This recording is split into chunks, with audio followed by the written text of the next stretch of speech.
Hi friends, ఈ రోజు అయితే మనం మా ఊరు నుంచి అంటే రేపల్లి నుంచి ఒక 4 కిలోమీటర్ల దూరంలో ఉన్న పెనుముడి అనే గ్రామానికి వెళ్తున్నాం. అంటే 3 కిలోమీటర్ల మేర వెడల్పుతో కృష్ణానది పాయ అయితే ప్రవహిస్తూ ఉంటుంది.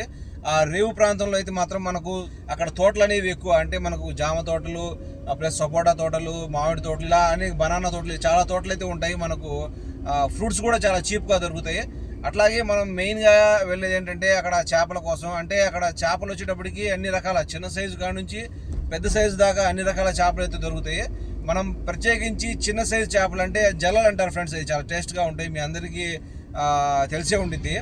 వాటి కోసం అయితే నేను ప్రత్యేకంగా అక్కడికి అయితే వెళ్తున్నాను. అంటే సీజన్ కాదు తెలియదు. కాకపోతే ఏంటంటే ఒకసారి మా ఊళ్ళో అయితే మాత్రం పెద్ద సైజు అయితే మాత్రం కనబడి, పెద్ద సైజు అంత టేస్ట్గా ఉండవు, ఆ చిన్న సైజు అయితే మాత్రం చాలా టేస్ట్గా ఉంటాయి. దానికోసం అయితే నేను రేవు ప్రాంతానికి వెళ్ళడం అనేది జరుగుతుంది. అక్కడ మన రేవు ప్రాంతంలో వచ్చేటప్పటికి చాలా ఆహ్లాదకరమైన వాతావరణం ఉంటుంది, చాలా అందంగా ఉంటుంది ఫ్రెండ్స్. ప్రదేశం అయితే మాత్రం మీకు చూపిస్తాను. తోటలు ప్లస్ 3 కిలోమీటర్ల వెడల్పుతో నది ప్రవహిస్తూ ఉంటుంది. దాని మీద వచ్చేటప్పటికి 3 కిలోమీటర్ల వంతెన కూడా ఉంటుంది. మా వైపు వచ్చేటప్పటికి బాపట్ల జిల్లా మాది. వంతెన దాటంగానే కృష్ణా జిల్లా స్టార్ట్ అవుతుంది. అక్కడ టోల్ గేటు ప్లస్ మనకు అవినిగడ్డ కాడ నుంచి పులిగడ్డ ఇలాంటివి కృష్ణా జిల్లాలో పల్లెటూర్లు అయితే తగులుతాయి. ఫ్రెండ్స్, ఇది కనపడుతున్నది చూసారా, ఇదే మా ఊరి కృష్ణా నది మీద ఉన్న 3 కిలోమీటర్ల వంతెన. దీని పొడుగుతా గుండా ఇది మన కృష్ణా నది ఎంత వెడల్పుగా ఉంటుందో ఈ వంతెన నిర్మాణం కూడా అంత వెడల్పుగా ఉంటుంది. దీని పొడవు వచ్చేటప్పటికి 3 కిలోమీటర్లు. ఇది 2 జిల్లాలను కలుపుతూ సాగే వంతెన. ఒకవైపు బాపట్ల జిల్లా, ఒకవైపు కృష్ణా జిల్లా.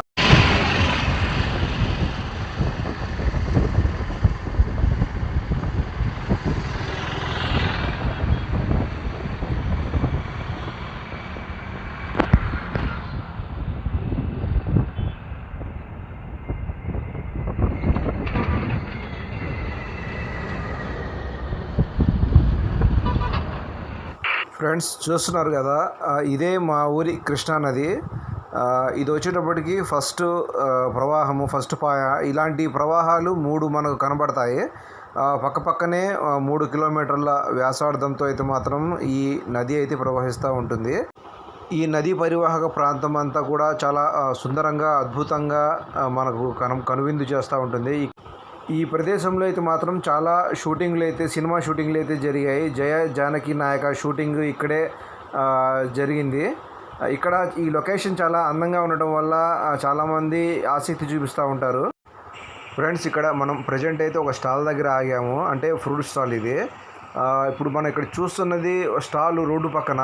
ఈ స్టాల్ వెనకమాల రోడ్డుకు ఇరువైపులా మొత్తం మనకు తోటలే కనబడతాయి. ప్రతి తోట పక్కన కూడా ఇలా స్టాల్ వేసుకొని ఆ తోటలో పండించిన ఆకుకూరలు కానీ, కూరగాయలు కానీ, మరియు ఇలా ఫ్రూట్స్ కానీ ఇక్కడే మనకు తక్కువ రేట్లో అయితే మాత్రం విక్రయిస్తూ ఉంటారు.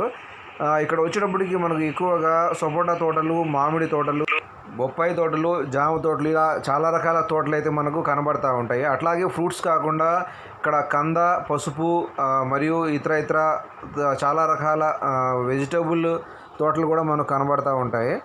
ఇక్కడైతే మాత్రం చాలా తక్కువ రేట్లకే మనకు వస్తువులు అనేది లభించడం జరుగుతుంది. ఇప్పుడు మీరు చూస్తున్న ఈ కవర్ వచ్చేటప్పటికి సపోటా కవరు మొత్తం కలిపి మనకు 100 రూపీస్ పడడం జరిగింది. అట్లాగే ఇక్కడ మామిడి తోటలు కూడా ఎక్కువ ఫ్రెండ్స్. ప్రస్తుతం అయితే మామిడి సీజన్ ఇప్పుడే మొదలవుతుంది కాబట్టి ఇప్పుడిప్పుడే మామిడికాయలు వస్తున్నాయి. కాకపోతే ఇప్పటికన్నా ఒక 4 రోజులు ఆగితే మాత్రం సీజన్ అయితే ఫుల్గా మొదలవుతుంది. అప్పుడైతే మనకు ఇంకా తక్కువలో ఈ ఏరియా మొత్తం మామిడికాయలతో నిండిపోయి స్టాల్స్ చాలా అయితే మాత్రం కనబడతాయి. ఫ్రెండ్స్, ఇప్పుడైతే మనం ఫ్రూట్స్ తీసేసుకున్నాం. మనం ఏం తీసుకున్నాం చూపిస్తాను. ఇవి చూసారా, ఈ బస్తా ఉన్నాయి, ఇవి కనబడుతున్నాయి కదా ఫ్రెండ్స్. ఇవి వచ్చేటప్పటికి మొత్తం 100 రూపీస్. ఇవి 100 రూపీస్కి నాకు తెలిసి ఒక 60 ఎబోవ్ అయితే ఫ్రూట్స్ అయితే 60 ఎబోవ్ అయితే మాత్రం ఇక్కడ కాయలు అయితే మనకు కనబడతా ఉన్నాయి. ఇదే మనం మన టౌన్లో తీసుకోవాలంటే డజన్ వచ్చేటప్పటికి 40 రూపాయలు, 30 రూపాయలు చెప్తారు.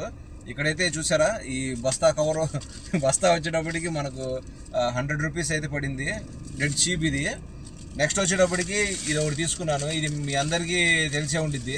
ఇది ఇక్కడ స్పెషల్. ఇక్కడ ఇది వీళ్ళు సొంతంగా తాటికాయలు తీసి తయారు చేస్తారు. ఇది స్పెషల్ ప్యాకింగ్ చేసి మనకి ఇక్కడ అమ్ముతారు. ఇది వచ్చేటప్పటికి 50 రూపీస్ పడుతుంది ఇది. అట్లాగే జామకాయలు కూడా చాలా చీప్, కాకపోతే ఏంటంటే మనం ఎక్కువ తినం కాబట్టి ఒక 50 రూపీస్కి అయితే తీసుకున్నాను. ఒక పెద్ద పెద్ద సైజులో అయితే మాత్రం 4 కాయలు అయితే వచ్చినాయి. అలాగే ఇంకా చాలా రకాల మామిడికాయలు అయితే మాత్రం ఇక్కడ సూపర్గా ఉంటాయి ఫ్రెండ్స్. ఇక్కడ మామిడి తోటలు కూడా ఎక్కువ. అంటే మనం సీజన్ స్టార్టింగ్లో కదా, ఇప్పుడు అయితే కాస్త కాపు ఇంకా రాలేదు, దానికోసం అయితే మాత్రం కాస్త కాస్ట్ ఎక్కువ చెప్తున్నారు. 4 రోజులు అయితే మాత్రం ఫుల్గా ఇది మొత్తం మామిడికాయలతో నిండిపోతుంది. ఈ ఏరియా మొత్తం స్టాల్స్ పెట్టి చాలా బల్క్గా అమ్ముతూ ఉంటారు, తక్కువ రేట్లకు దొరుకుతాయి. ఒకసారి మనం వచ్చి మామిడికాయల సీజన్ స్టార్ట్ అయిన తర్వాత ఒకసారి వచ్చి మనం ఇది మొత్తం ఒకసారి మీకు చూపిస్తాను.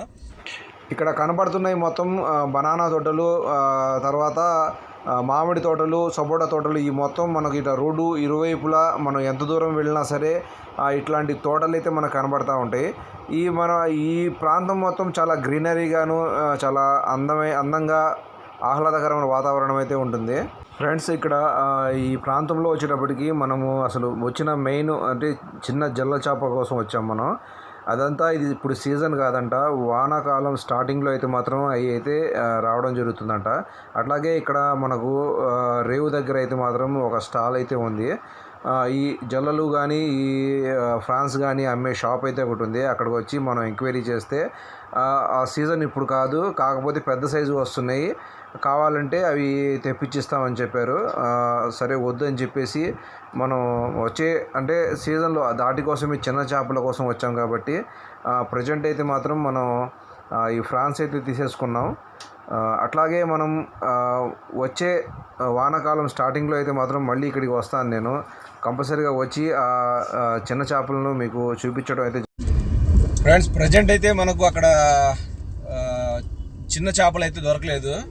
ఇది సీజన్ కాదంట, ఇది వానాకాలం స్టార్టింగ్లో అయితే మాత్రం మనకు చిన్న సైజు జల్లల కాడ నుంచి పక్కీలు అంటారంట, అలాంటి చిన్న సైజు చేపలు మొత్తం మనకు వానాకాలం స్టార్టింగ్లో అయితే మాత్రం వస్తాయంట. ఇప్పుడైతే ప్రజెంట్ అయితే చిన్న చేపలు అయితే లేవు, రేగండ్లు, బొచ్చులు, పెద్ద చేపలు అయితే మనకు ఉన్నాయి అక్కడ. కాకపోతే ఏంటంటే అవి మా ఊళ్ళో కూడా దొరుకుతాయి, అవి కాదు అని చెప్పేసి మనం అక్కడే స్టాల్లో అయితే మాత్రం మనకు ఒక ఫ్రాన్స్ అయితే అమ్ముతున్నారు. సైజులు చాలా బాగున్నాయి, పెద్ద సైజులు, అంటే మరీ అంత పెద్ద సైజులు కాదు, మీడియం సైజులు అయితే మనం తీసుకోవడం జరిగింది ఫ్రెండ్స్.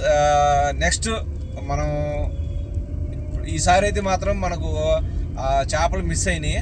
నెక్స్ట్ సారి అంటే మనం వానాకాలం స్టార్టింగ్లో కాస్త ఒక 2 నెలలు పోయిన తర్వాత అయితే మాత్రం మళ్ళీ వచ్చి నేను ఆ వీడియో అయితే మీకు తీసి చూపిస్తాను ఫ్రెండ్స్. ఈ వీడియో మీకు నచ్చినట్లయితే లైక్ చేయండి, మన ఛానల్ సబ్స్క్రైబ్ చేసుకోండి. Please subscribe my channel. Thanks to